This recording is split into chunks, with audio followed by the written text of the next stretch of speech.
तो मैंने ये सारे काम करने के साथ साथ अपने भाइयों को और अपने आप को ट्यूशन पढ़ाना स्टार्ट किया, क्योंकि मुझे एक बात पता थी, अगर मैं कुछ करूंगी तो ही मेरे भाई करेंगे, नहीं तो मेरे भाई भी कल को क्या बन जाएंगे, सब्जी बेचने लग जाएंगे। और मुझे ये डर हमेशा रहता था। और 2009 आया, 2009 में फिर मुझे एक मेरी फ्रेंड ने बताया कि मैं ना पार्लर सीखना चाहती हूँ, और पार्लर सीख के ना वो एनजीओ क्या करती है, वो पार्लर की दुकान भी खुलवा देती है। तो मैंने कहा यार मैं भी चलूंगी। वो कह रही नहीं अभी तो छोटी है, पहले 9th कर ले, 10th कर ले, 10th के बाद सोच लियो, हम तो 12th में, हमें तो करना चाहिए, लेकिन तू मत कर। मैंने कहा नहीं मैं कर लूंगी, ट्यूशन कैसे मैनेज करेगी, तेरा स्कूल बहुत दूर है। मैंने कहा कोई बात नहीं मैं कर लूंगी। तो मैं स्कूल से 1:30 बजे घर पहुंचती थी, 2 बजे कहाँ पहुंच जाता था, सिलाई सेंटर। 2 छुट्टियां बनी रहती थी मेरे बालों में, सिर्फ ड्रेस उतारती थी और भागने लग जाती थी। मेरी मम्मी मेरे पीछे पड़ जाती, खाना तो खा ले, खाना खा ले, तुझे किसने बोला ये सब चीजें करने के लिए, पता नहीं कौन सी बात अपने दिल पे लेके बैठी हुई है।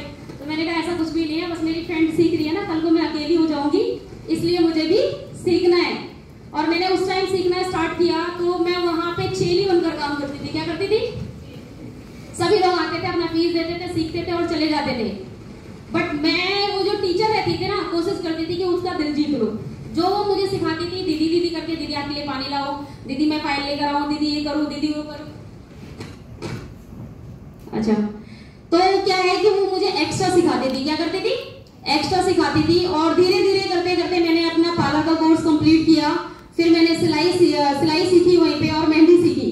उसी दौरान क्या हुआ कि हमारा जो मेरी भाभी थी, कजन भाभी, जिन्होंने मैंने अपनी मुंह बोली भाभी बनाया, उन्होंने और मैंने दोनों ने मिलके, हमारा घर था तो उसमें क्या हुआ कि वो सिलाई सेंटर वाले जो एनजीओ वाले थे, उन्होंने हमें क्या करा, हमारे घर पे एक सिलाई सेंटर खोल दिया, जिसका वो आपको पता कितना देते थे?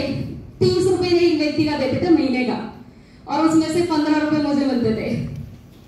तो वो उस दौरान उस कंडीशन से शुरुआत करा, और 137 बच्चे होते थे जिसको हम सुबह शाम कंटिन्यू पढ़ाया करते थे। मेरी भाभी के छोटे छोटे 2 बच्चे थे, उनकी भी केयर करनी होती थी।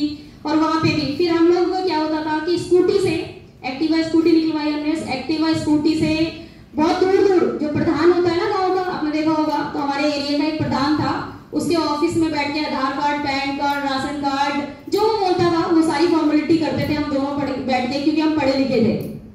ठीक है, 10वीं 12वीं जो भी कर रखे थे, मेरी भाभी ने बीए कर रखी थी, तो उनके साथ हमने करियर स्टार्ट किया। और ऐसे करते करते मैंने 2011 में, जब मैं 11th क्लास में आई, तो मैंने कंप्यूटर सीखा। 12वीं तक मैंने कंप्यूटर सीखा। क्यों सीखा, इसका भी एक कारण था, क्योंकि मेरी गली में एक भैया रहते थे, इमरान नाम है उनका, और वो कड़कड़ डुमा कोर्ट में काम करते थे। तो मुझे ऐसा लगता था कि भैया की तरह ना मेरे को भी बनना है। क्या करना है? मुझे भी बनना है। तो मैं भैया से पूछती थी, भैया आप ये बताओ बस कि आप यहाँ तक कैसे पहुंचे? तो उन्होंने बोला एक्सेल सीख लो। मैंने क्या करा? एक्सेल सीखा। फिर उन्होंने बोला एडवांस एक्सेल सीख लो। मैंने एडवांस एक्सेल सीख लिया। ऐसे ही करते करते मेरा 18 महीने का कोर्स कंप्लीट हुआ। लगभग 38,000 के आसपास मेरे लग गए। और मैं जो कमाती थी ना, वो अपनी पढ़ाई पे लगाती थी, अपने ट्यूशन पे, अपने कोर्स पे। मम्मी पापा से कभी नहीं लिया ना, मैंने उनको जाके ये बोला, क्योंकि वो 6ठी क्लास की बात मेरे दिमाग में आती कि अगर मैंने पढ़ाई नहीं करी तो मुझे ये क्या कर देंगे, घर बिठा देंगे। 2011 में तभी मेरे दादाजी की डेथ हुई, और उससे पहले दादाजी ने मेरी बड़ी बहन, बड़े पापा की बेटी की शादी करी। तो मेरे पापा को बोला, देख 2 बेटियां बड़ी हैं, मैं चाह रहा हूँ इसके साथ साथ इसकी भी शादी कर दे, और तू पता नहीं ढंग से कर पाएगा या नहीं कर पाएगा, लेकिन मैं कर देती हूँ। शहर अच्छा नहीं है, लोग अच्छे नहीं है, दुनिया क्या बोलेगी। तो मैं उस समय थी लगभग 17 साल की। तो मैंने अपनी मम्मी से ये सवाल किया, पता नहीं इतनी बुद्धि मुझे कहां से थी, मुझे नहीं पता, लेकिन कहीं ना कहीं भगवान ने दे रखी थी।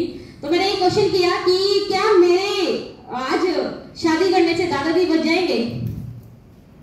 तो मेरी मम्मी को ये चीज जब मैंने रोते रोते बोला, तो मेरी मम्मी ने बोला, चल तू टेंशन मत ले, आज के बाद तू गाँव नहीं आएगी और दिल्ली चलते हैं। तो हम कहाँ आ गए? दिल्ली आ गए। और दिल्ली में जब हम सेटल हुए तो बहुत सारी चीजों का स्ट्रगल किया। मैं आपको सच बताऊं, 2006 से मैं कानपुर, मेरी नानी जहाँ रहती है, 2006 से अभी तक मैं अपनी नानी के यहाँ नहीं गई हूँ। जिन नानी नाना ने मुझे 3 साल की जब थी तब से मुझे पाला है, क्योंकि मेरी मम्मी की तबीयत खराब हो गई थी, तो उन्होंने मेरी मम्मी को दिल्ली आते वक्त मुझे गोद में नहीं दिया कि चल छोड़, तू संभाल नहीं पाएगी, तू बेटे को ले जा।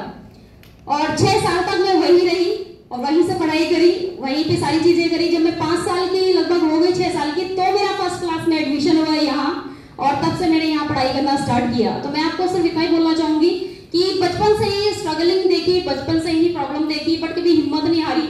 और मैं अपने पापा को हमेशा बोलती हूँ, क्योंकि मेरे पापा बहुत जिद्दी है, तो मैं बोलती हूँ बेटी तो आपकी हूँ, चिंता ना करो, आपके अंदर जो खून है वही मेरे अंदर है, आप जिद्दी हो तो मैं वहां जिद्दी हूँ। प्रूफ कैसे होगा कि मैं आपकी बेटी हूँ?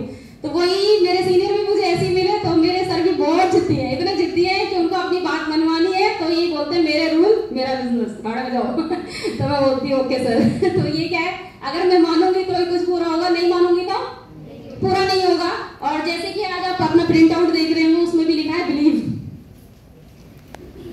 तो इतनी सारी स्ट्रगल करने के बाद मुझे नहीं पता था कि कहां से कहां कैसे कैसे पहुंचना है। मैंने आपको ये सब बताया बहुत आसानी से, लेकिन वो फील भी नहीं कर सकती, वो मैं इमेजिन भी नहीं कर सकती। जब मैं बैठती हूँ पर्सनली, कभी नेगेटिव होती हूँ ना, जब मैं खुद का माइंड खराब होता है, तो मैं खुद से ये क्वेश्चन करती हूँ, नहीं तो तेरा उद्देश्य क्या था यहाँ पे, तेरा लक्ष्य क्या था, और तू शायद भूल रही है, भटक रही है इन छोटी छोटी प्रॉब्लम में आकर, शायद उस रास्ते से तू क्या है भटकती जा रही है। और अगर तू भटक गई तो जो देखा था सपने में वो कभी पूरा नहीं होगा, और तू भी एक दिन दुकान में बैठेगी अपने पापा के साथ। ऐसा कई बार हुआ, छठ आती है, शिवरात्रि आती है, तो मैं अपने पापा के साथ अक्सर बैठती हूँ। क्यों बैठती हूँ? क्योंकि मेरे फादर अगर किसी और को बिठाएंगे तो उसको 15,000 रुपए देने पड़ेंगे, 20,000 रुपए देने पड़ेंगे।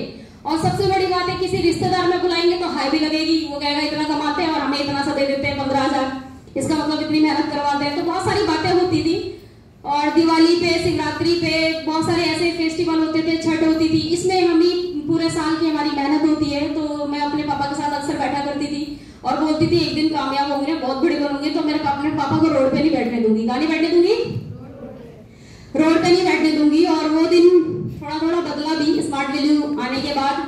और बहुत बुरा भी लगता था कि जब रात में मैं 11 बजे तक 12 बजे तक पापा का वेट करती थी, सोचती थी कि पापा आने वाले हैं, और नींद ऐसा लगती थी फिर उठ जाती थी पापा आने वाले हैं।